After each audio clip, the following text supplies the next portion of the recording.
திருவண்ணாமலை மாவட்டத்தில் சத்துணவு திட்டத்தின் கீழ் சத்துணவு மையங்களில் பணிபுரிந்து பணியின் போது உயிரிழந்த 3 பேரின் வாரிசுதாரர்களுக்கு கருணை அடிப்படையில் பணி நியமன ஆணையை மாவட்ட ஆட்சித்தலைவர் பாஸ்கரபாண்டியன் வழங்கினார்.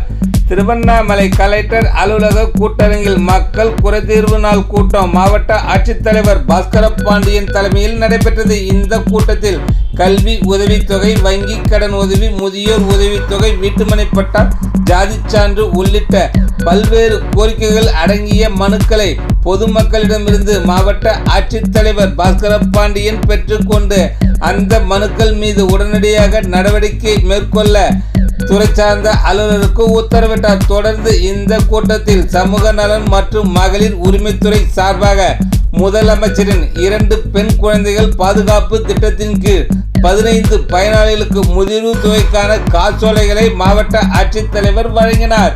புரட்சி தலைவர் எம்ஜிஆர் சத்துணவு திட்டத்தின் கீழ் சத்துணவு மையங்களில் பணிபுரிந்து பணியின் போது உயிரிழந்த 3 பேரின் வாரிசுதாரர்களுக்கு கருணை அடிப்படையில் பணி நியமன ஆணையினை மாவட்ட ஆட்சித்தலைவர் பாஸ்கரபாண்டியன் வழங்கினார்.